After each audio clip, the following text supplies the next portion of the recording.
Give it a second to pop up. Here we go.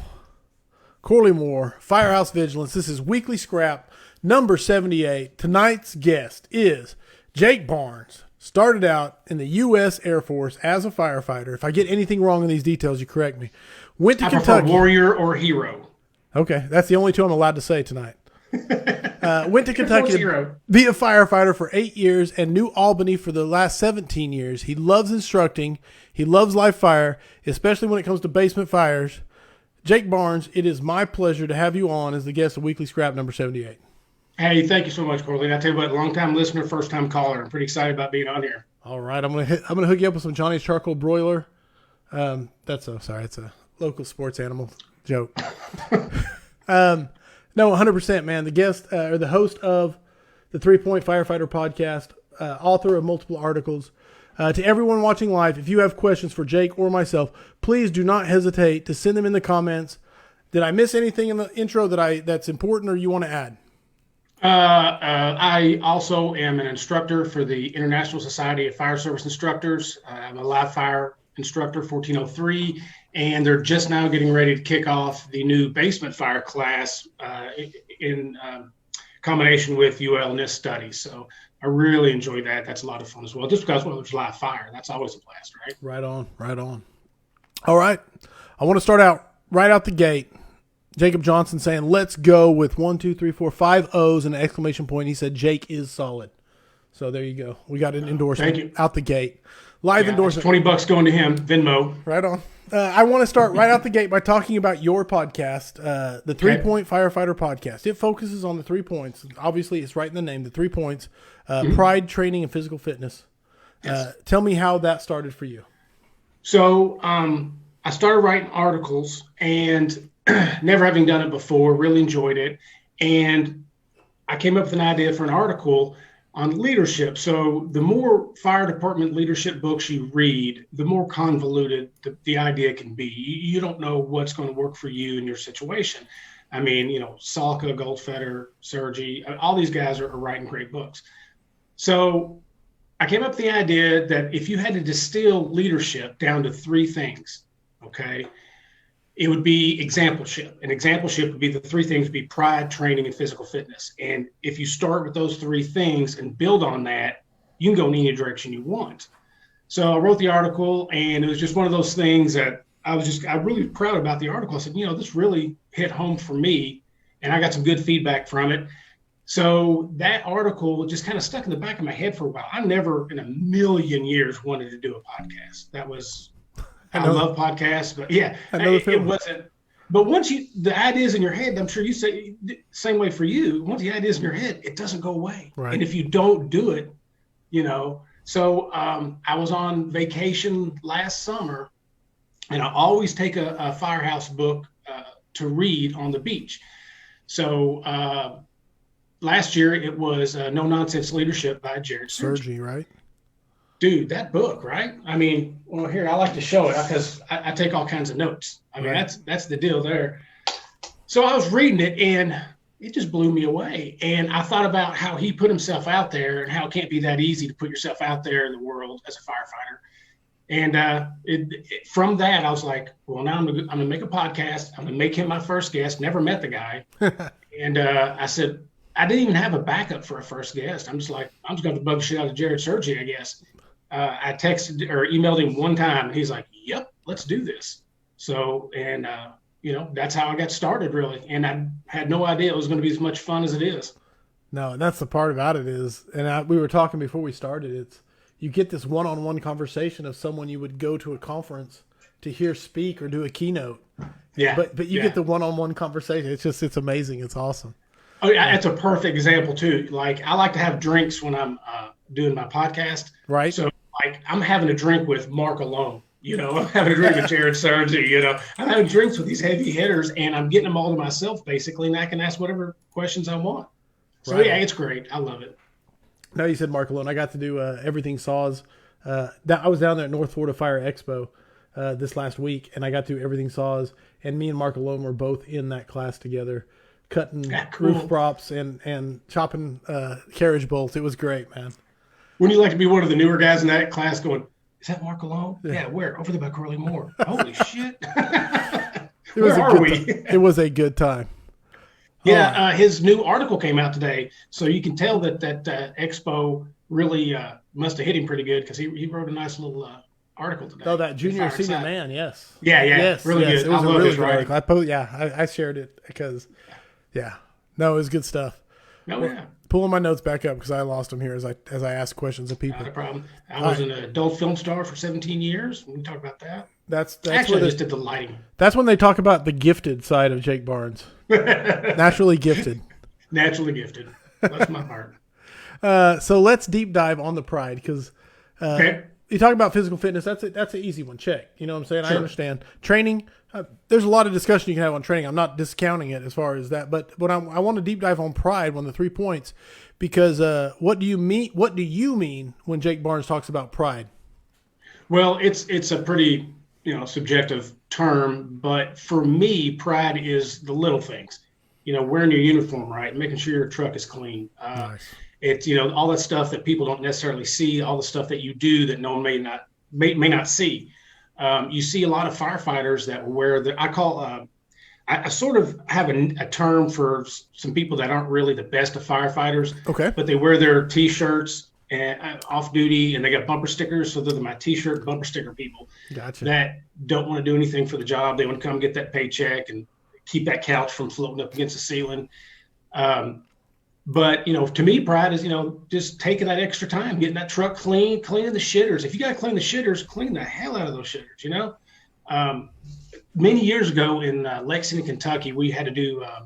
We were cleaning the bay windows, and we had those bay windows that were all glass, so it took forever. Right. And I was rushing through them. Yeah, I was rushing through them. And my senior man at the time, Dave Ernest, he goes, "Whoa, slow down." He said, "Do them right, or just don't do them." And that really, I was like, you know what? That's a good point. Why am I even doing this? Just do it right, So the pride is a big thing, and I think pride can carry you through to the other two things too, training and physical fitness. Nice. Now I've been on both sides of it though. I've been a lazy bag of shit too in the fire service. I've had my down moments. There's some. But yeah, absolutely. Got to be honest, right? No one's going to buy what I'm selling if I'm not telling the truth. Right on. So is it peaks and valleys, or did you start off just not caring as much and figured out, or what's your journey kind of to go? I mean, you're very honest when you say I was, there's been times when I've not been the top of my game, obviously. So I said lazy bag of shit. I was polishing it a little bit. But go ahead, brother. Go ahead. I want to hear the story. So my story was this. I guess everybody has their ups and downs, but I had when I came up to New Albany, I was assigned. My first assignment was on a really busy engine one, had lots of fires, very few smells and bells. I mean, it was and I had a really good captain, Phil Grace, and I was there. I was happy, and I started to be a little self-entitled. Well, they moved me to headquarters, and when they moved me, I felt like, well, that's bullshit. I'm doing so good up here, they can't move me. I mean, I'm the newest guy on the job, by the way, when this happened. So they moved me to Engine 3, and we shared a house. It's headquarters, but we shared a house with a truck company. And I just was, I was that guy that I was just kind of mad. I didn't want to train. I didn't want to do anything. Sleep when I could, sleep till you're hungry, eat till you're tired kind of guy. And just hated on the truck company. I was just didn't like them. And then it was about a year. Around about a year, I was so miserable. And then I realized, I was like, wait a minute. The only person that's in your way is you. Nice. The truck company is going out of their way to try to help you. Everybody around you is trying to help you. You've got the greatest job in the world. I mean, I always like to say that I feel bad for astronauts and fighter pilots because they couldn't get on the fire department. So they had to settle for those jobs, right? I like that. So what I did was I just kind of stepped back and said, you know what? Okay, let's do this again.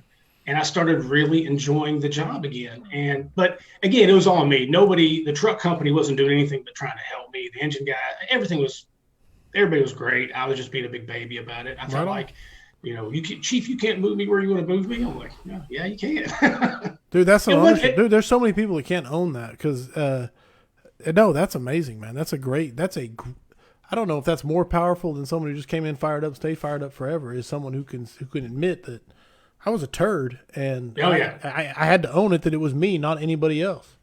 Yeah, it's hard to do. At the time, it was a real tough pill to swallow because I think most firemen want to think they're really, really good, Right. Yeah. you know? So when I realized that I wasn't, I really started bugging the truck company, one guy in particular, because I've been on truck companies. It's not my thing. It's just, I love being on an engine. And so knowing that it was a weakness of mine, I started really bugging this guy like, hey, anytime you tear a saw apart to clean it, let me know. And if you're going to clean your ladders, let me know. And one fire in particular, we should not have been on this roof, but I grabbed him. I said, let's go to that roof and vet that roof. He was so tired. He's like, man, we don't need to be up there. Come on.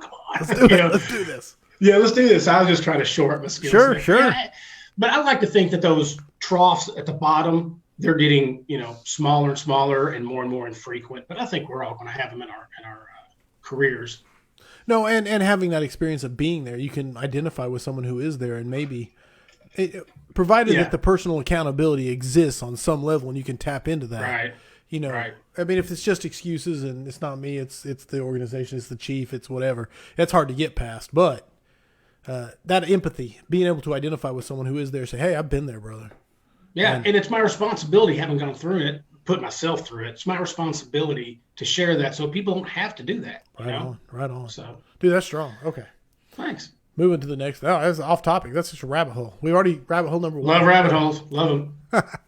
All right. So you wrote an article for Firehouse, and I love the topic because we need more discussion on this topic, and it's about the performance review in the fire service. Oh, yes. Yeah.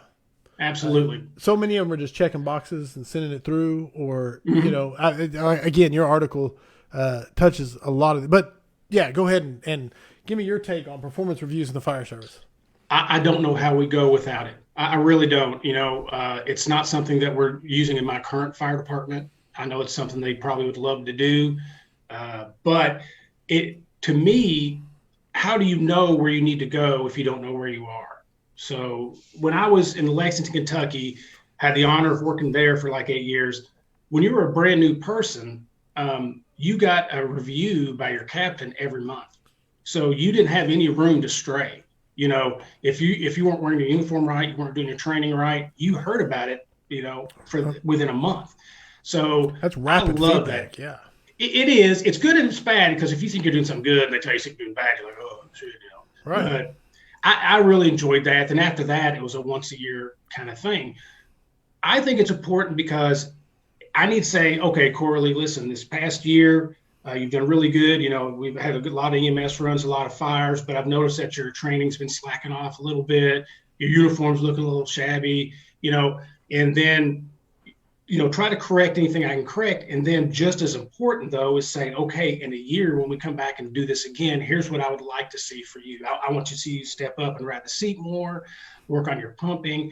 I just think it's like when you go bowling with kids and they put those bumpers up so you don't get gutter balls. Right. That's what, to me, a performance review is. It's putting those bumpers up so, they're setting you up for success. You're not going to get any gutter balls if you got good people giving you good information.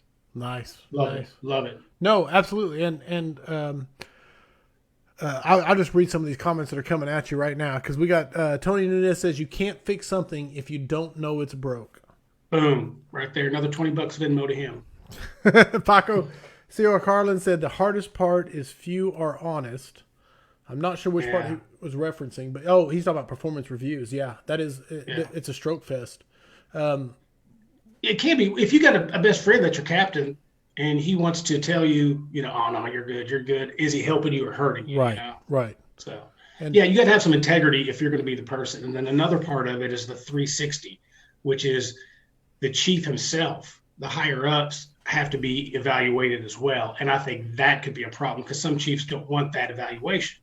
I can't speak for all of them, but that's part of it too. It has to be top to bottom, left to right, neck to nut, stem to stern, fair. Yes. And like you're just alluding to right there is it depends on the size of your department. You could have, captains that, everybody gets a 5, what I'm saying? Right. Or whatever the rating system is. Everybody gets a 10.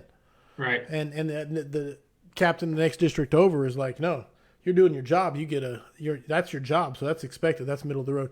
And so you have to have almost a department wide. This is our standard. This is what excellent means. This is what average means. Right.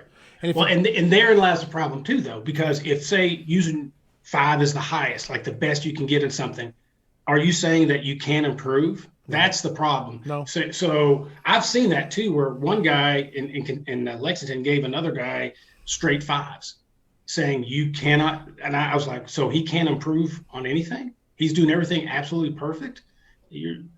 That's one of the sticky wickets of right. one Sure. of these events. Yeah. Sure.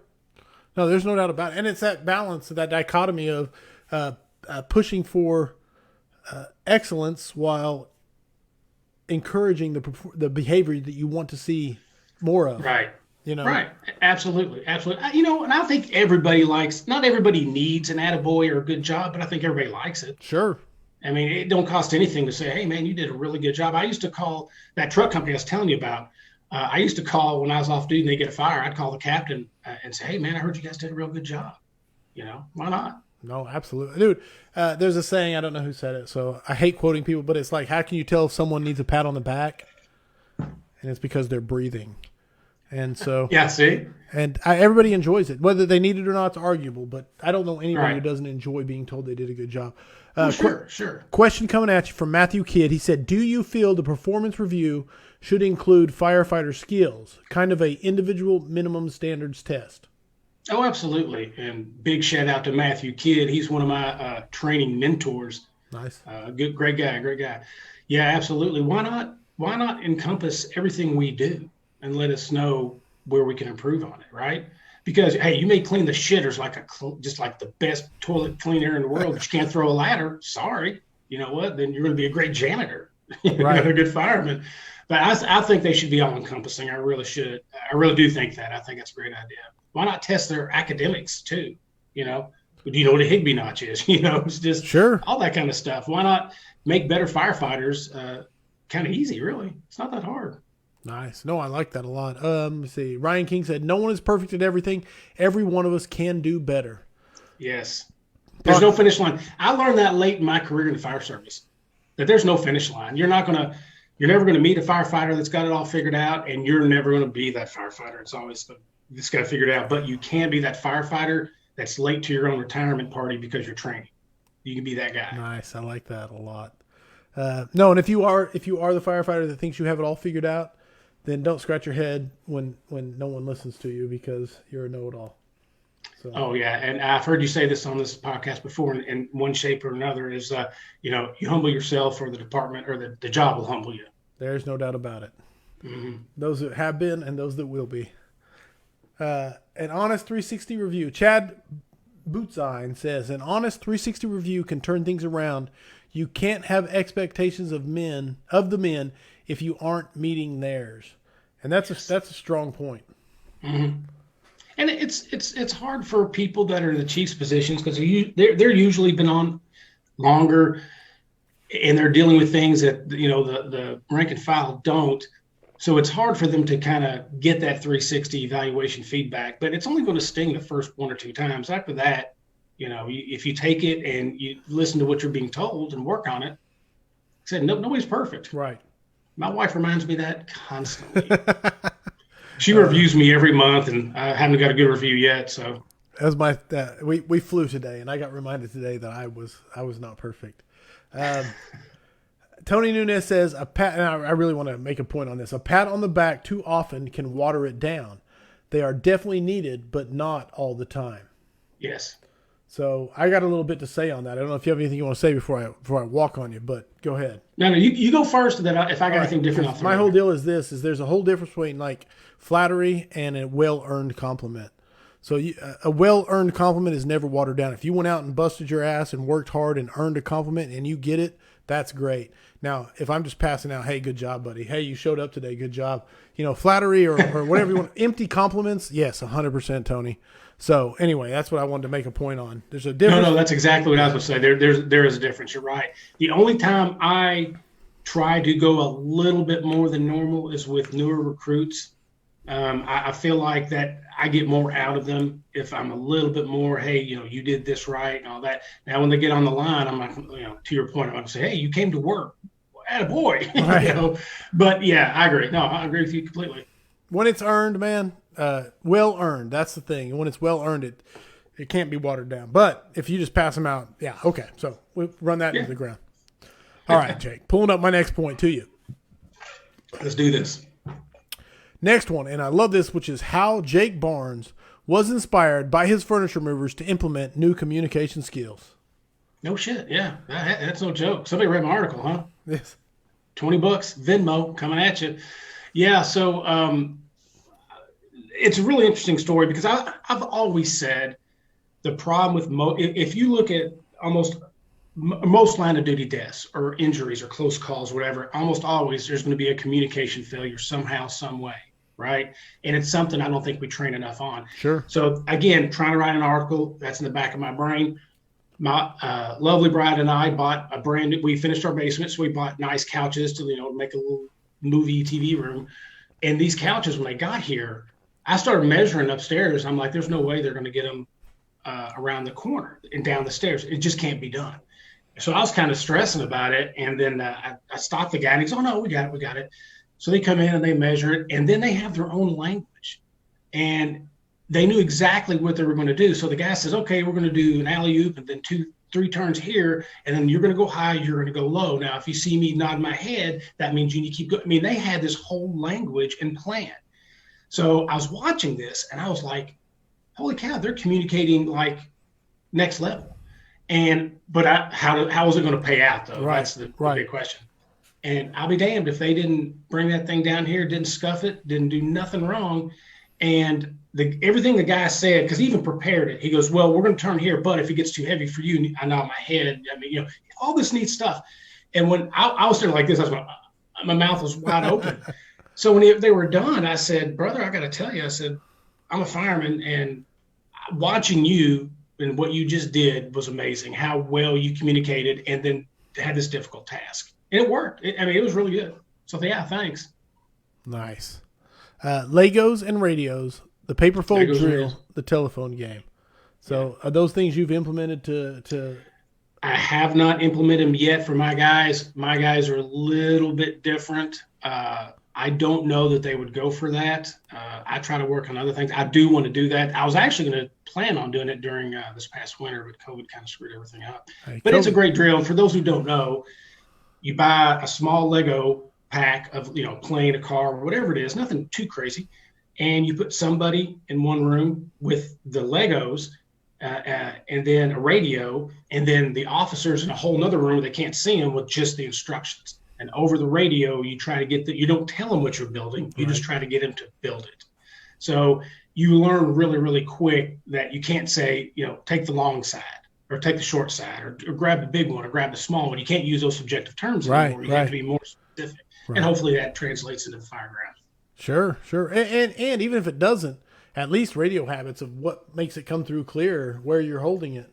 Right, exactly. You can have an SCBA on the whole time. You can have people making noise in the background. It's a good drill. I do hope to do it.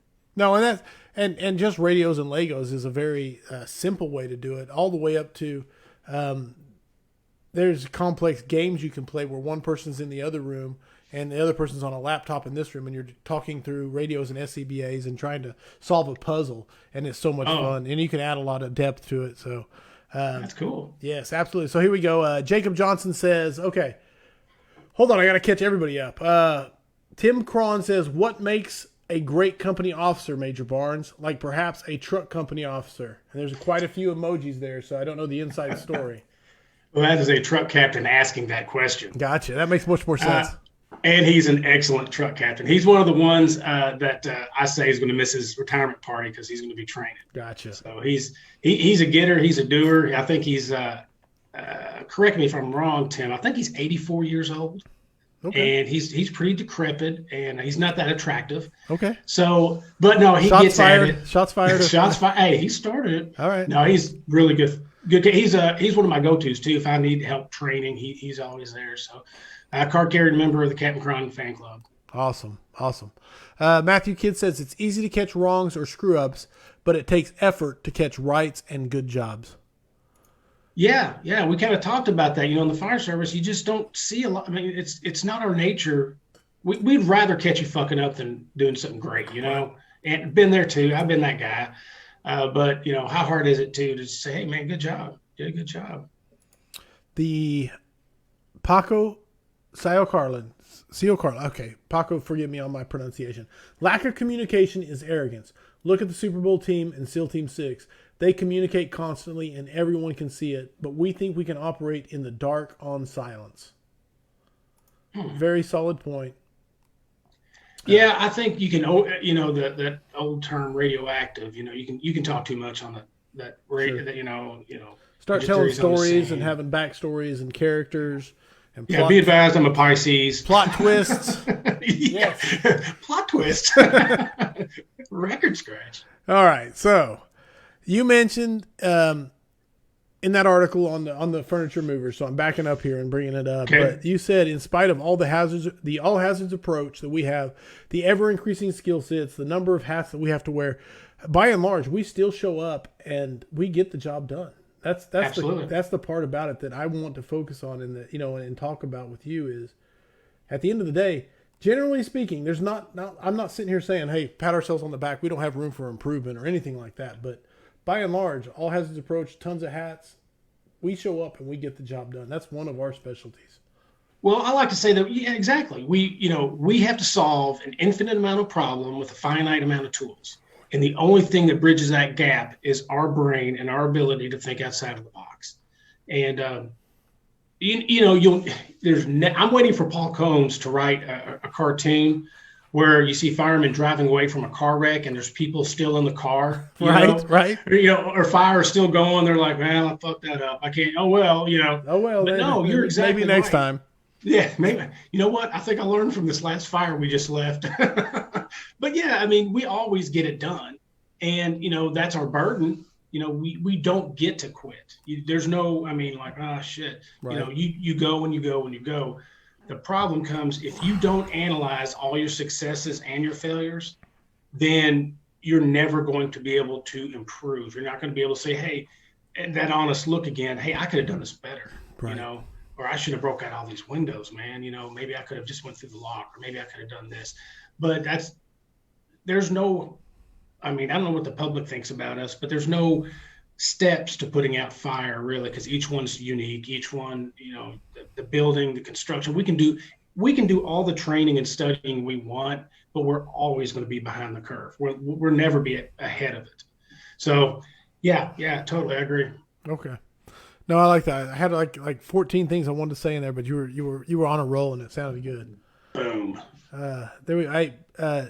Matthew Kidd told Tim that he thinks Tim is good looking, so there was he is not. He's a very unattractive person. Radio discipline is super important. I was talking about communication. Yes. Right. The furniture guys realize that it's teamwork that wins, economy of motion, and most importantly, that positive word of mouth gets repeat customers. And that's from David Pruitt. And that is an excellent point about communication. So, if furniture movers can do it, we can do it. Right. Absolutely. Smoothbore Cartels chiming in said, I've never been to a fire that I did want back after. Didn't. Okay, sorry. There he goes. He's correct. I've never been to a fire that I didn't want back after. What do you mean? I want a clarification. I'm waiting for Kyle to clarify. Getting my notes up there. He'll hit us in a second. Pulling my notes up. I'll get to it when he does. Okay. I think what he's trying to say is he thinks I'm extremely sexy. Is that what you're getting from that, or that might be until he corrects? That's the only thing we can take from it. I'm gonna go with that. What he says is, I want them all back to do over. No. Oh yeah. You can get mired down in that. That's. I think as long as you don't base your success on lack of failure, Sure. And that's a big one right there. Is if the fire goes out, that doesn't mean you did everything right. Right. It means the fire went out. No, and I'm the world's worst at laying in bed late at night and saying, why didn't I do this or that or this? In retrospect, with my hindsight 20/20 glasses. Right. So, right. You have that luxury. I want that other rep. Yeah, Paco said it. I get it. You want another rep. Yeah. Just one more rep. That makes sense. Yes. And so why didn't I tell Engine 2 to do this at the Charlie Delta? And so anyway, because now I have information that I didn't have then. Well, that's it. Yeah, exactly. It'll be easy, dude. It's like going through boot camp a second time. It'd be easy. Right on. I I loved your article. I'm going through your articles one by one here. I hope you don't mind. No. The generation gap. And the article, The Generation Gap, you wrote it, it came out, and it's not just because it beats the same drum of, hey, we're different generations, things like that. It actually dug deep into the differences in the whys, and so discuss that. And not only that, but like now we're our millennials are now, there are fire officers now. They're no longer the new guys. That's an old buzzword. We're talking Gen Z, iGen, whatever you want to call them. The Zoomers. Right. So, anyway, well, I mean, I think I'm not a big fan of anybody hating on another generation because they're normally just saying that to make themselves feel better, and we have a young fire service right now, and it's nothing to be afraid of. It's nothing to shame either.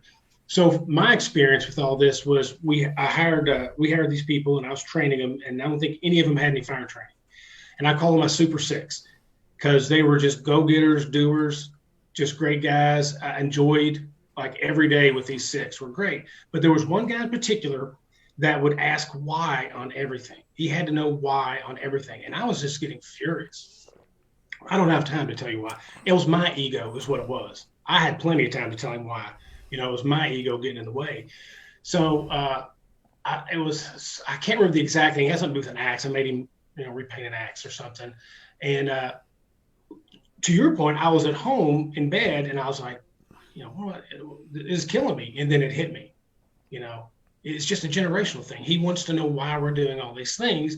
And I'm kind of being a dick, making it seem like it's too hard to deliver the whys. Sure. So I started studying a little bit about generational stuff. My wife is big into that. She sent me down a path with somebody, and I interviewed her for the article, and it made me understand an awful lot about it. And when you understand something better, then it's just easier to deal with. And so from that, those Super Six to today, I always try to incorporate more whys, and not just for the younger generation. I think giving a little bit more why information makes it better. And then, these newer generations are better at technology, so we can use that to our advantage.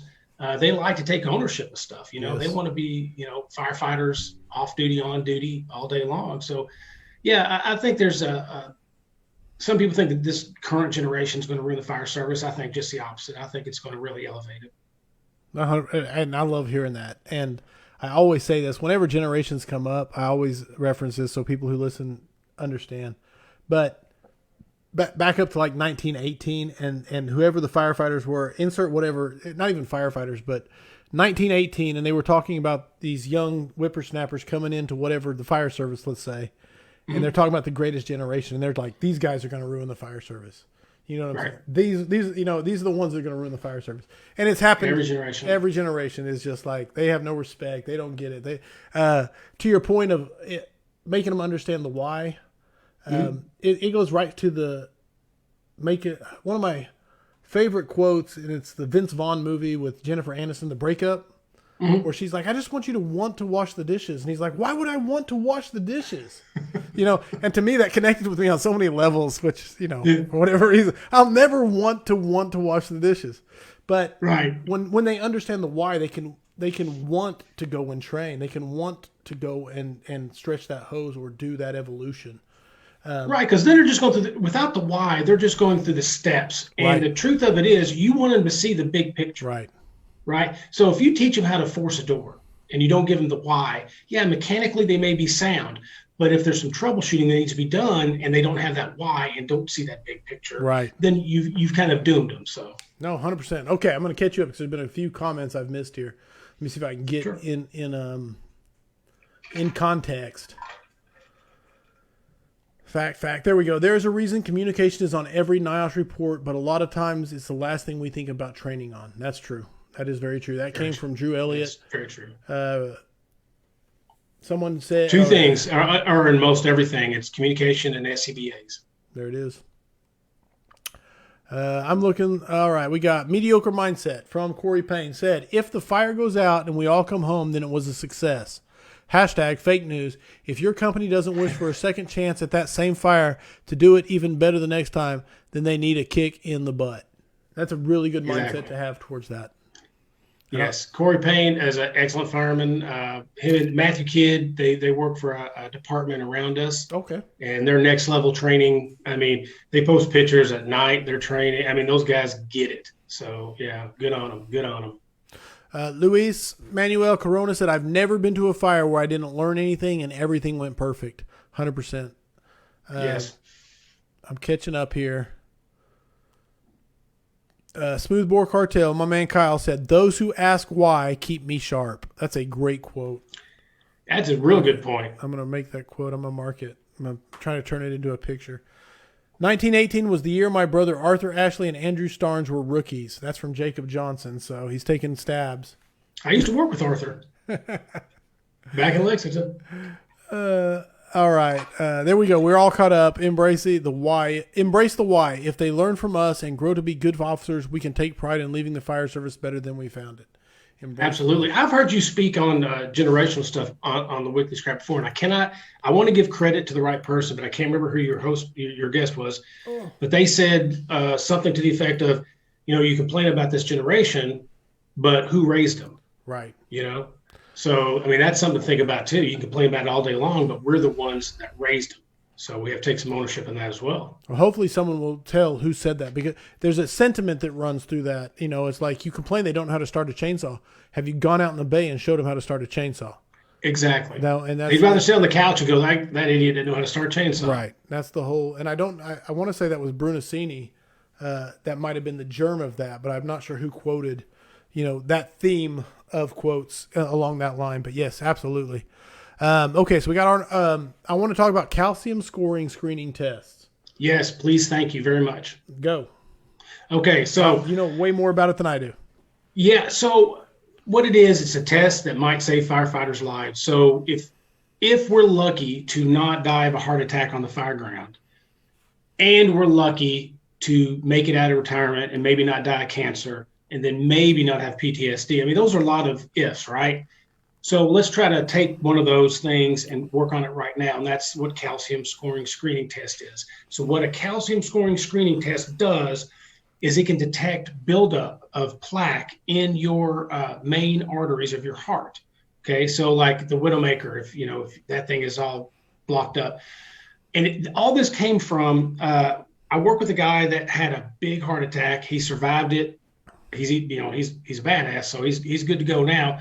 But I was getting my physical about the same time. So I was talking to my doctor at the end of my physical, just kind of off the cuff. I said, why is it we cannot find out how clogged our arteries are in our heart until we've had a heart attack? Right. She said, oh, that's easy. And I was kind of dumbfounded. So what it is, it's called the calcium scoring screening test. More times than not, you don't need any insurance. You do not need any doctor's referral. And it only costs from $50 to $120, depending on where you're at. Nice. In my area, it costs $50. So what they do is they take a CAT scan of your heart and they can detect calcium. And then they have an algorithm that translates that calcium into plaque, okay, in your heart. So they can tell within 30 minutes if you're all clogged up and then what your next step is from there. But it's dirt cheap, no referral, no insurance, and it can absolutely save our lives. So I'm trying to shout it from the mountaintops for everybody to call their doctor and try to get the calcium scoring screening test. I walked in and walked out within 30 minutes. Nice. With my result. And super affordable, it sounds like. Very affordable. So I plan on doing it every 2 or 3 years.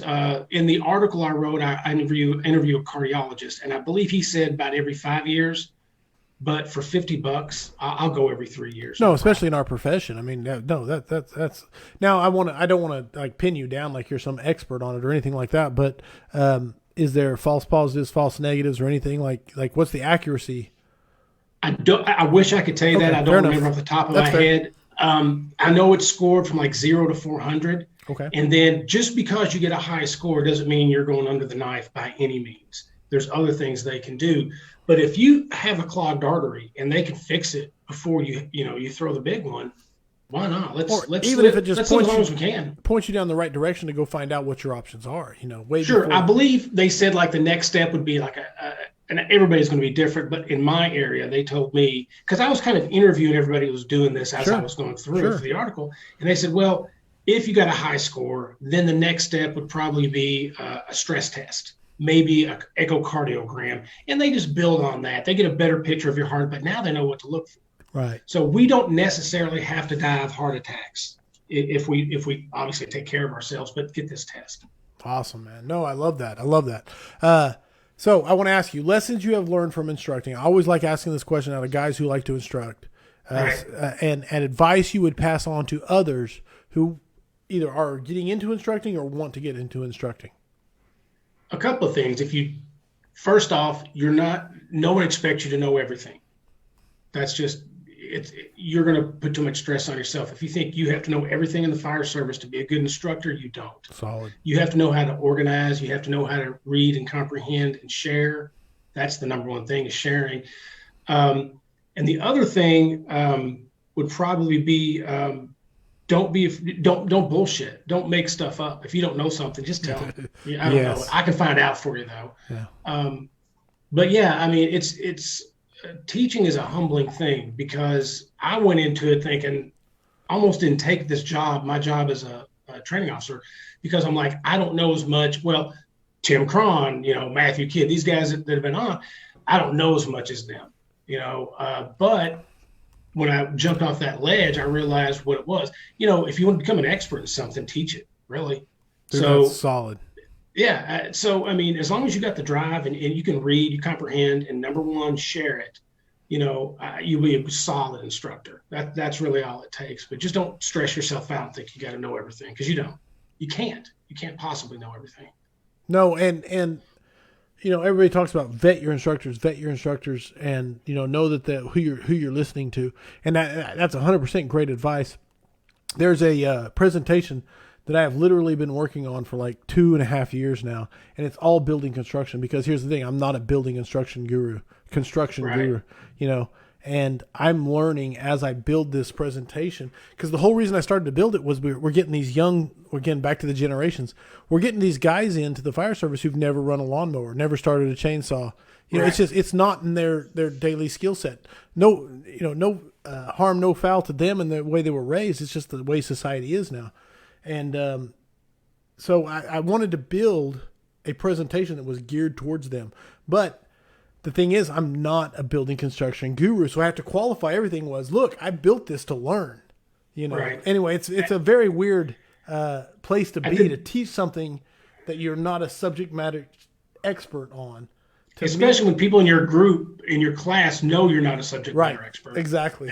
That's kind of tough, but no, good on you, man. Because I mean, that's how you learn. That's really how you 100%. I've learned more building that, and then the cool part is, because of the scrap and my network, is I'm able to, I have a question, I can text like James Johnson and say, hey, what's this about platform construction that I don't understand? And he can text me back, and it's really cool. But yes. So I'm going to catch you up again, because that's what I do. We're going to the why. We're back to David Pruitt talking about the why. It reaffirms my passion also. To many guys, they are afraid and feel they are being challenged with the why, instead of taking the solid opportunity to teach and learn. Yes. And I think that's where I was with him too, because, when I came in the fire service 28 years ago, it was shut up and do what I tell you. Now, I'm not complaining. I enjoyed how I came up in the fire service. But I think when I was hit with all those whys, I think it was maybe I didn't know every answer, and maybe I felt a little standoffish, like, who are you? You're brand new. You don't ask me why. Right. But once you strip yourself of your ego, take your ego out of it, I think you become a much better instructor. And to his point, you learn. You become a little bit smarter. And that's the selfish part about instructing, is you can make yourself a little bit better. And in our defense, I'll put me and you in the same boat. When we came into this profession, the internet didn't exist, where everybody had the knowledge of the world at their fingertips. Right. To just look up anything you said and say, hey, actually, just because you said so doesn't make it true. Well, I can't wait till we get to the 5 questions. Cause yeah. I get a spoiler. Spoiler alert, internet's the devil Right. when it comes to fire service. There you go. But no, it's the truth, is that back then you had to take the senior guy's word for if he said, because I said Absolutely. so, that's all you had. That's it. And you didn't have proof. You had his experience. And one thing I've learned in the fire service over these years is that my experience might be different than yours. Right. You know, we might be at the same fire ground, we might be the same car wreck, but my experience could be totally different than yours. So yeah, I mean, I'm you know, I loved how I came up in the fire service. I'm not going to lie, but Right. I think that was the time and the place for that. It's definitely not now. And I've seen people try to do this hard ass drill sergeant, you know, you're a piece of shit, new guy kind of thing. And it just don't work. I'm sorry. There was a time and place for that. It's not now. And some guys may respond to it, but by and large, you're going to lose more than you gain.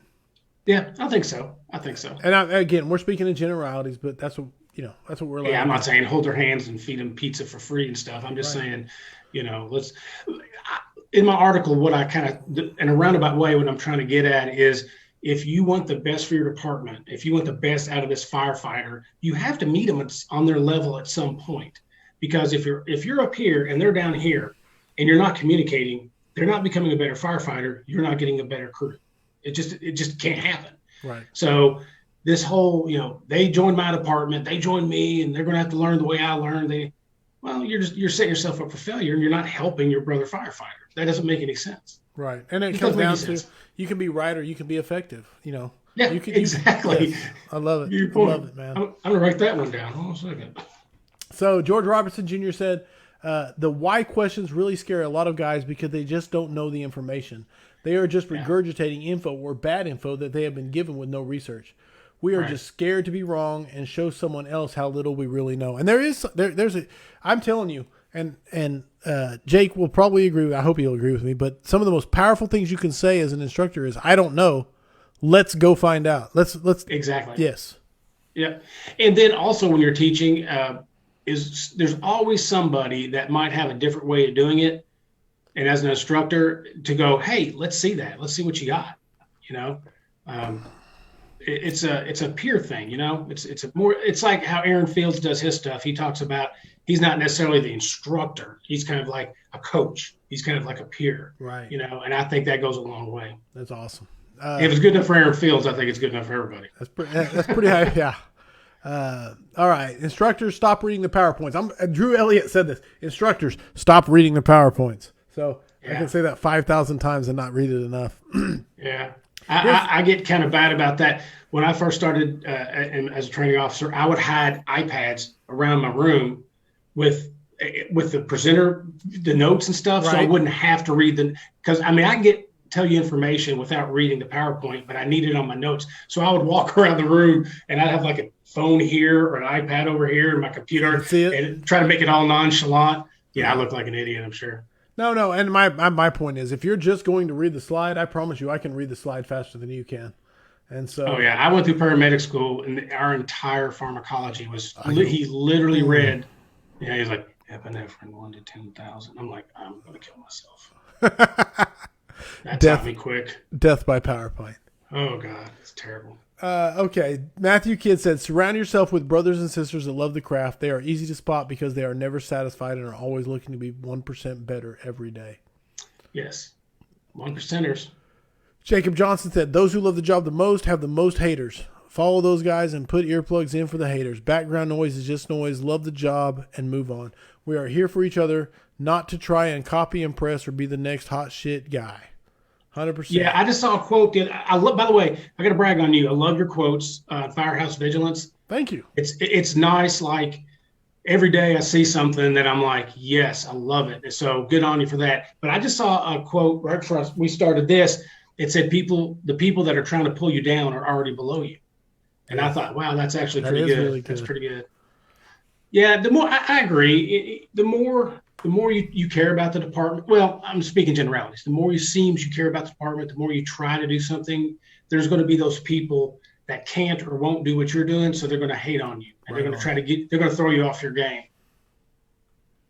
I had to write this down. All right, got it written down. Good stuff. All right. I always like to ask. Before I get to the books, I'm going to ask you, because you've been in this game a while, and you are still engaged, you are still passionate, you are still sharp. How do you stay engaged and keep the passion burning? You know, I don't know. It's a myriad of things. So like, I'll see. So Tim Cron, the truck captain, right, was on earlier. We had this fire was a pretty nice little fire. And I'll never forget, I was the arson investigator, so I had to go up after the fire was out and everything. And it just tore up this house. I went up the stairs, and the first person I saw was Tim. Like I said, Tim's extremely old and frail and out of shape, right? I hope Tim's listening to this, by the way. No, but Tim was tuckered out. Right. Okay, now Tim has 3 people under him. He didn't have to be up there doing the work he was doing at the time. And he was just, he was physically done. And I walk up there as an investigator, and he immediately looked at me and goes, what do you need? What can I do for you? You know, and that's what keeps me going, is when I meet people like that or see people that are doing the job, and they're absolutely doing the job. Right. I've never been inspired by anybody that can tell me what comes on at 11 o'clock on CBS. You know, that does not do it. Is when I see people or when I meet people in a class, an instructor, yes, or a good student, that's what gets me going. That's what really reminds me that, you know, what we're doing here, how important our job is. It's like you said, best job ever had. Yes. Dude, I love this. Nice. All right. Then I'm going to move right into it, which is, I love asking firefighters, do you have book or books that you think firefighters should read? Oh, yeah. Well, and I read your document that you have on all the books from all the gifts. I really have to update it because I'm way behind, but go ahead. So there's great books on there, yes. But I got to tell you, the one that I just read, I read it twice, 2 times in a row, to be honest with you, and it's called. I lost you. Jump Seat Leadership, Joshua Chase. Okay. And so I had to get him on my podcast and talk to him about it. And it's just a really good book. It talks about the informal leadership. You don't have to be an officer to be a leader. You can lead from the rear and start your career out on the right foot by being the go-to guy. And that's nice. What he talks about. He's very honest too. He'll tell you some things in that book that, you know, how he might not have been as mature as he should have been, how he kind of didn't jump into the officer training as quick as he could have. It's just a real honest book and a great book on leadership. Can't recommend it enough. And that is Jump Seat Leadership by Joshua Chase. Yes. Kick ass, man. Awesome, man. Yeah. And I love finding new books that I haven't read yet because, you know, as I do this, I try to stay up, but I'm way behind on my reading, but I love finding new books to read. Well, he's a Norfolk boy, too, with Jared Sergi, right, who wrote No Nonsense Leadership, which No Nonsense. That would be that. They're right there. They're that good. Awesome, man. Awesome.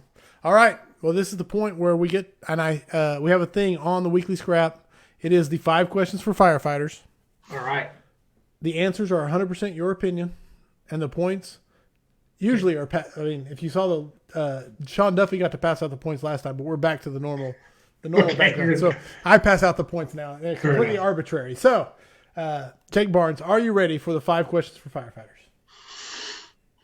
As ready as I'm going to be, sir. Here we go. Number 1, and I'm kind of excited because you gave me a teaser earlier, like a little spoiler. But yeah, I did. I think I also personally did not bring something else up because I know it's going to be in the 5. Okay. Here we go. What is the number 1 issue facing the modern fire service?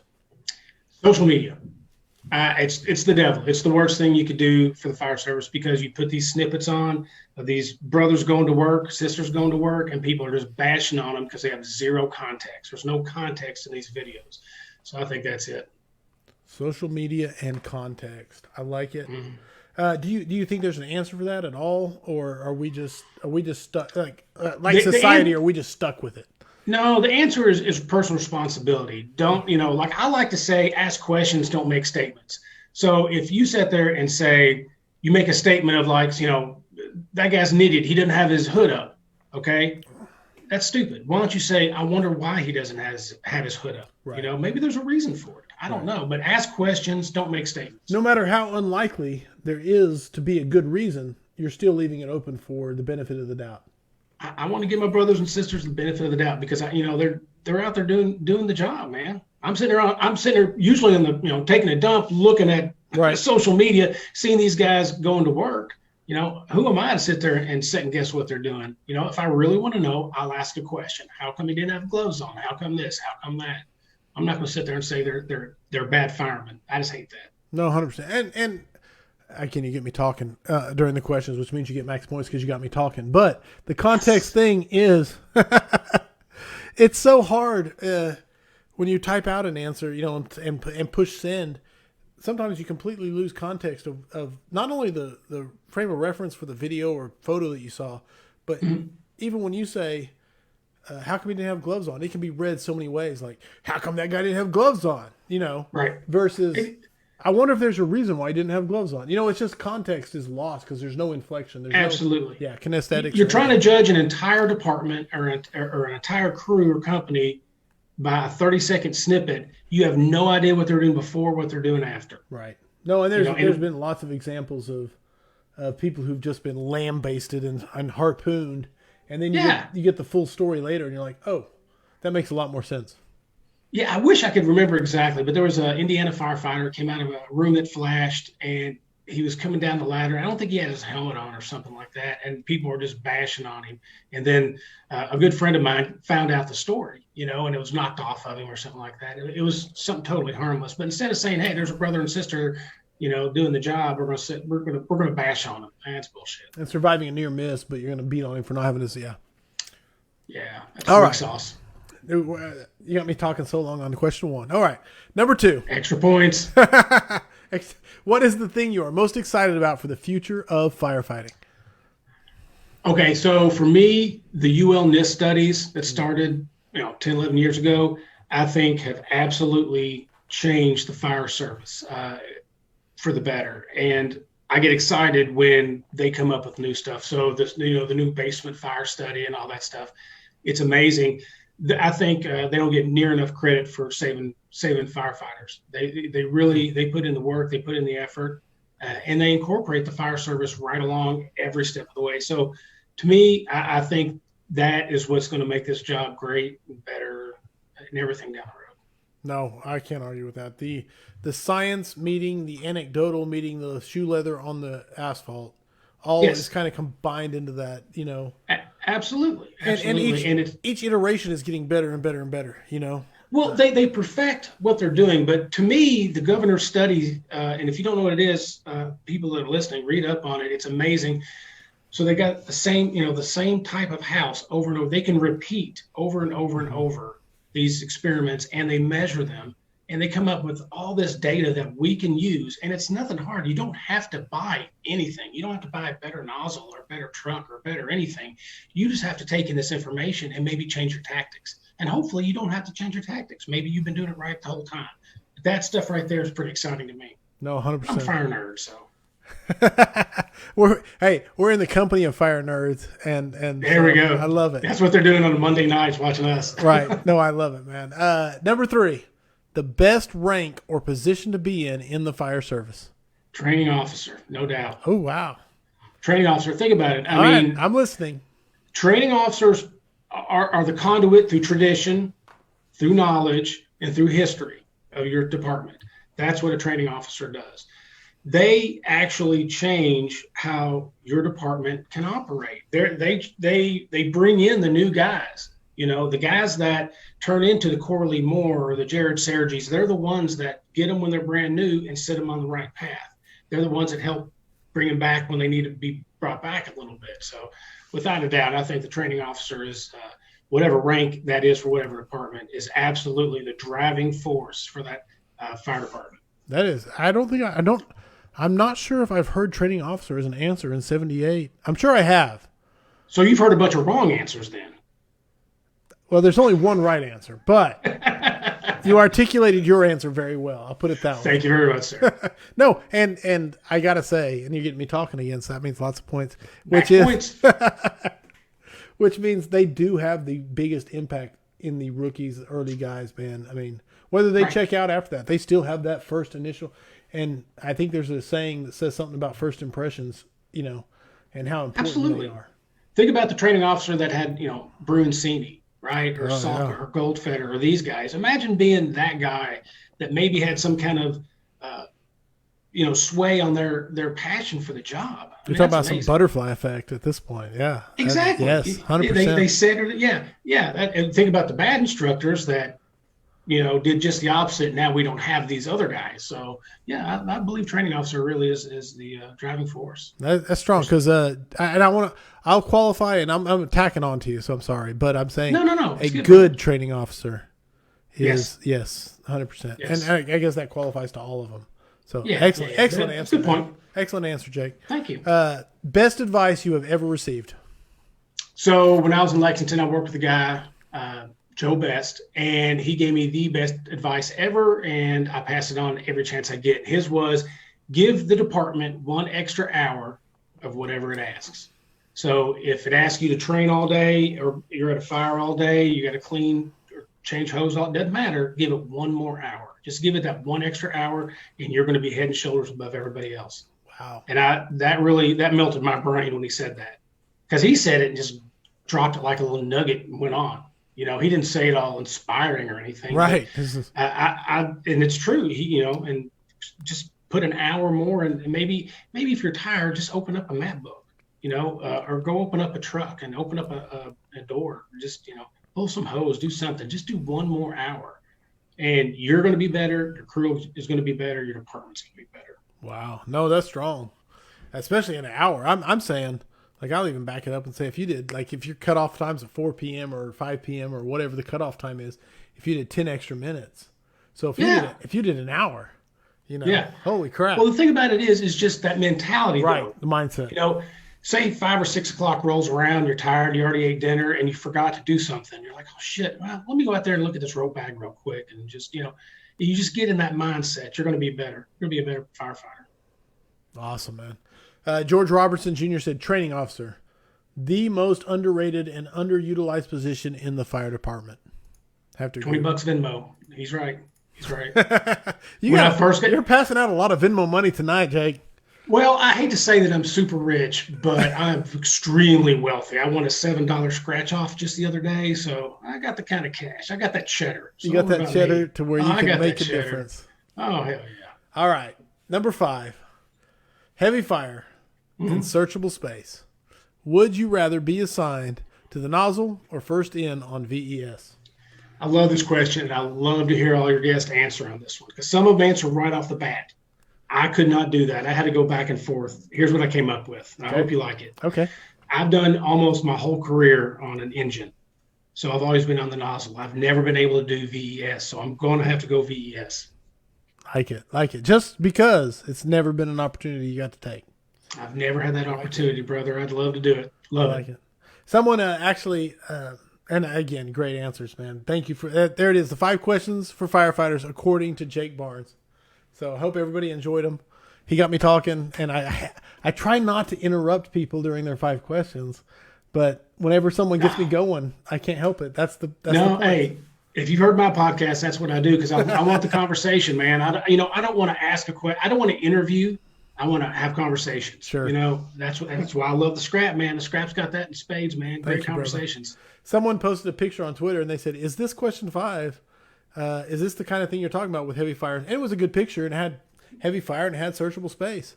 And I said, based off a 2D picture that, everything you can judge, absolutely. I said, but based off that picture, I said, I want the nozzle because there's so much fire there that I want. So, I love it. I love being on the nozzle. So everybody is. It just depends kind of on what you're envisioning in your head when I ask that question. Right. So that's what's so great about it. And I don't even care about the answers. I care about the reasoning behind the answers. That's what makes it so much fun for me. Yeah, it's a great question because it really does get you thinking as a person. I mean, you're like, what should I want to do? It's not a simple like, oh, nozzle. It's like, if I was on a nozzle and it was, No, because I always think I want to make that grab. I want to make that grab. I'm going to make that grab. And then I saw that picture. I'm like, man, I want that nozzle on that one. So I may even like in the future, because I may even post a picture up here for you and say, all right, Jake, what would you rather have on this one? So we'll see. There you go. Oh yeah, the evolution of the scrap is beautiful. A couple of years will be like 37 questions. Yeah, the 37 questions for firefighters. So okay, best place to contact you, reach out to you, get in touch with you. Okay, so I'm all for people in different fire departments emailing me so I can interview them. I'd love to learn about other fire departments. So 3pointfirefighter@gmail.com. My podcast is called 3-Point Firefighter. I'm on Spotify, Apple, Stitcher, all the big ones. You can also get a hold of me Facebook at 3-Point Firefighter, Twitter, 3-Point Firefighter, and then you can just put some stuff in my mailbox out front of my house. Other than that, that's it. That's how you get a hold of me. Love I it, tell you, man. homie. I love people's sense of humor, man. Sorry. No, seriously, I got a mailbox. I always like to throw out, I got my empty American flag back behind me. I need challenge coins. I always challenge people to send me challenge coins. That's my challenge. What else we got? I'm going to read you some more advice from Jacob Johnson. Says advice, shut the hell up, open your ears, and the things you hear make sure you pass on to those behind you. Good, solid advice. Absolutely. Corey Payne said VES. It's just like Walmart. Get in, get your stuff, and get the hell out. There you got some pretty good analogy. So I think that's actually in the Insta book, isn't it? yeah, that was in 4th edition. They took it out and then they put it back. So They put it back in, yeah. Right. Yeah. So it was skipped an edition. Other than that, Jake, man, it's been a good time. I feel like I've talked to an old friend. Hey, same here, brother. I really enjoyed it. And I tell you what, you're coming on my podcast, right? We'll have some more fun. Usually I try to do it first. That way I'm not it's like when you play the challenge game. You don't want to be the second guy going.